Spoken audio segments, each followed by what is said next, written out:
Shooting it raw? Yes. Shooting it raw.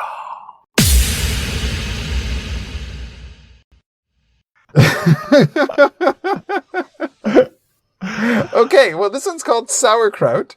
Exactly. And it's a photograph, with a very wide angle shot of the main focus of the image is like a very, very large pot. And I'm assuming that's sauerkraut at the bottom of the pot. And it's in a kitchen with nice green shelving. There are two people. One person's at a sink. One person's behind cooking. This looks like a home kitchen. It's, outside it looks kind of sunny. People are in t-shirts, so it's probably I don't know. Okay, so sauerkraut. What is this? Yeah, this is my kitchen at home. This is my husband and my mother-in-law, and this is a Saturday, and what we do on Saturdays is we work on food, and we really try to make a difference with the food choices we make. And my latest book, which is Practical Sustainability, covers a lot of things that we can each do to save the planet, and we can all do little things because it's easy to be overwhelmed by the things that we were just talking about, the things. Yeah. The challenges that we face. But if you take individual action, it makes you feel good. It makes you happy. It makes you recognize that you are personally making a difference. And in our life, we really try to explore new things around sustainability. We've been doing Meatless Monday for years. Okay. We've gone to our meatless 2 or 3 or 4 days a week. We can't quite get ourselves to vegan or vegetarian, but I think that that's an important thing to acknowledge with a lot of people, is that they want to do something. They might not want to change their lives to fully be vegetarian, but I think it's important to recognize that if they just went vegetarian or vegan for 1 day a week, 2 days a week, that has a huge impact on the climate. It has an impact on land use, all kinds of things. So if we could get a million people doing that, that's a huge difference right there, overnight. Right. And in our case, we've been exploring a little bit with fermented vegetables, which is what this one is all about. We were playing with sauerkraut that day, making sauerkraut. Nice. And the idea that we can have fun doing that, we can do it as a family. There are things that you can do even under quarantine or conditions, although we hopefully will be coming out of that soon. But the idea that we in our own households can make changes that make a positive difference to the planet as opposed to a negative difference. Right. So, for a while, decades ago, one of the slogans was think global, act local. And these things come and go into fashion. And it's almost as if we've outgrown them. But do you feel that, particularly you who have actually seen as professionally, you have been mobilized to actually go to different places and to go deep into the complexities of what are the environmental challenges. And it can be overwhelming. And yet something about you is optimistic, is positive, is engaged. And so you do your best. Have 1 day a week where you're not eating meat, or 2 days a week, or 3 or 4, just that you actually try. And by that way, you become engaged at a local level, right? So I don't know if there's a question there, but why don't you take it from there? Take the baton. Yeah, no, I hear what you're saying. I think that I think we live in such a world where we've given up a lot of our responsibilities, personal responsibilities, to organizations that do virtuous things for us. If we think about, let's say you want to invest money, you don't invest it directly yourself in a company. You might put it in a mutual fund or something like that. Yeah, and you expect that mutual fund company to do good things with your dollars. Or if you're buying food from a grocery store, you expect the grocery store to manage your food ethically. We're very divorced from our food production. Right. And I think it's important to try to take control of that a little bit in our lives, to make where you are making choices that matter to you.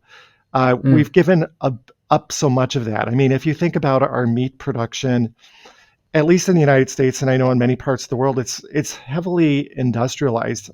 And I think anyone who had a sense of empathy that was a meat eater, if I could take them to the places where the meat is produced, they would probably try to reduce their meat consumption just because of what they would see.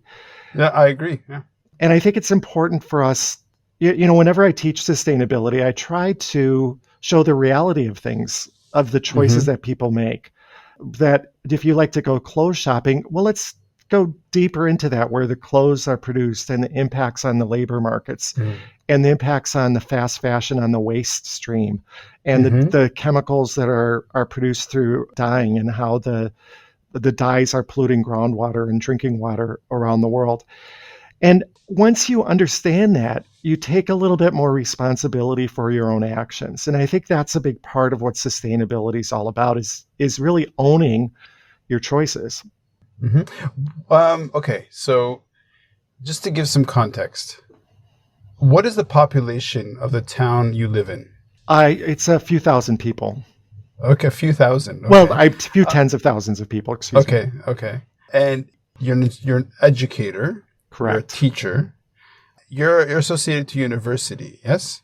Correct. I'm the dean of the College of Liberal Arts and Sciences at the Northern Illinois University. Beautiful. Yeah. Okay. So how do you make real? So, for example, a new student, like an 18, 19, 20-year-old who sits in your class. Sorry if you only teach PhDs. Sorry. No. I love teaching intro courses. It's my favorite. Okay.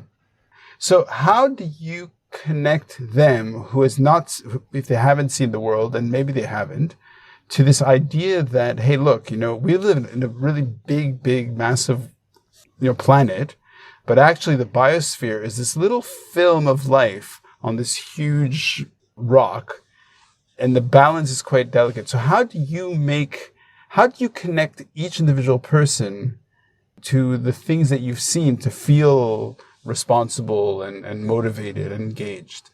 Wow, that's a really good question. It is, and it's an important one. But I think a lot of times they already have that connection.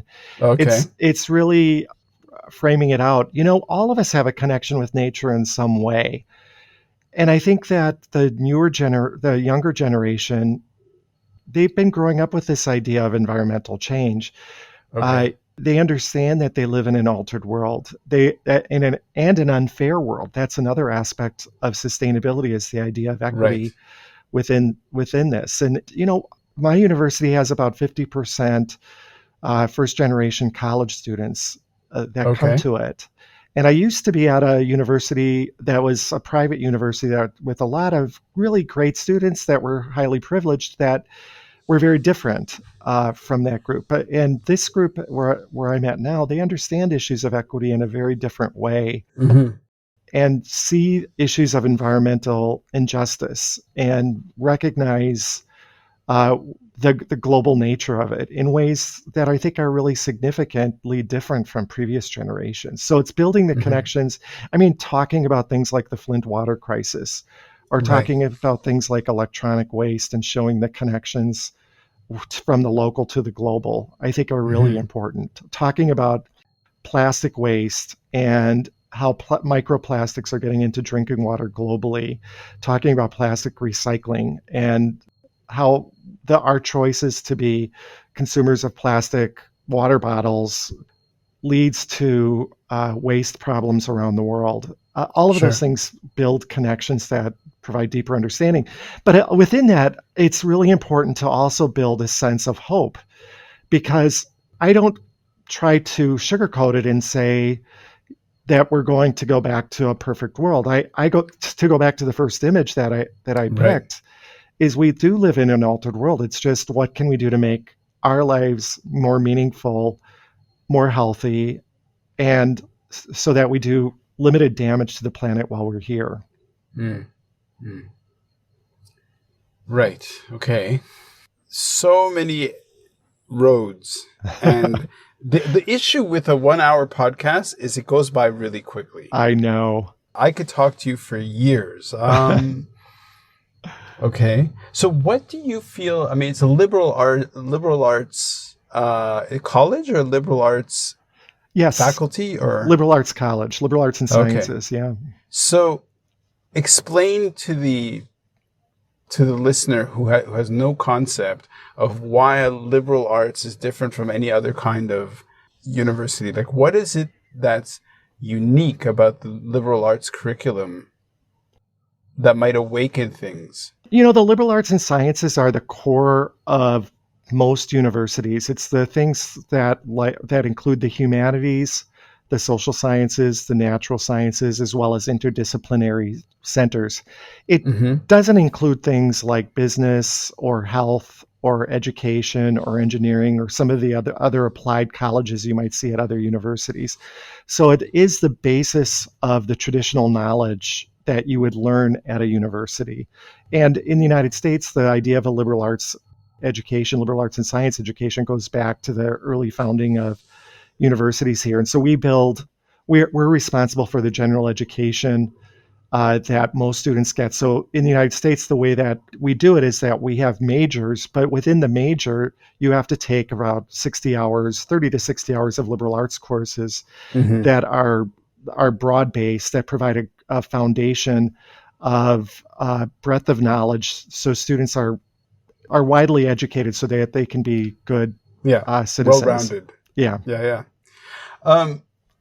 We're going to move on to the next photo because, so let's connect. I know this is, I kind of enjoy connecting things that don't make sense together. So, okay, I'm going to put 3 words together and then you synthesize a statement from that. Okay. So the pristine biosphere, damaged shorelines, and making sauerkraut at home on the weekend.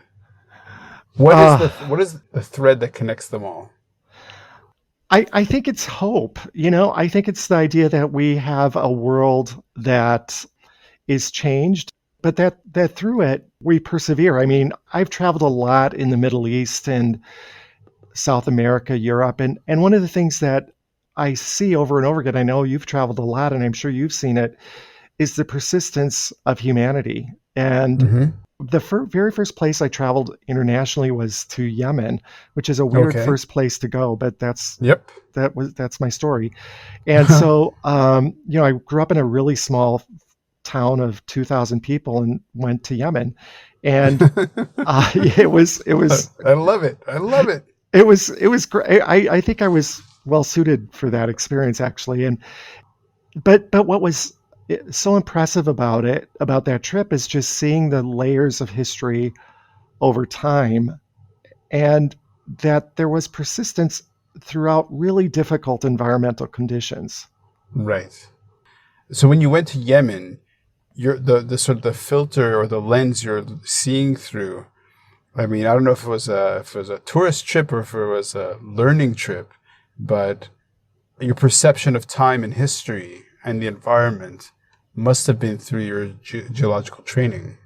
Yeah, I was actually lucky enough to be the team geologist on an archaeological crew that was looking at ancient agricultural settlements outside of Marib. Amazing. And I don't know if you know Yemen very well, but it's on the edge of the desert near the border with Saudi Arabia, and it heavily populated back in pre-Islamic days, and just amazing footprint of people on the landscape going back thousands of years. And those footprints are all over the world, not just in Yemen, but the impact of human activity is everywhere, and people are resilient through that.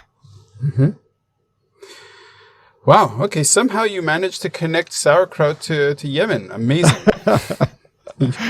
Amazing. Okay. So since I said sauerkraut, I think it's time to move on to the next image. All right.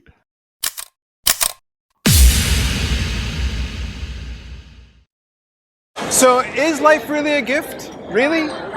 Can you make every second count? That's the whole point of the podcast.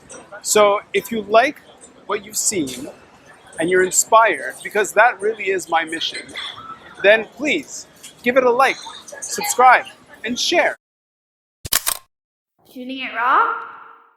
Yes. Shooting.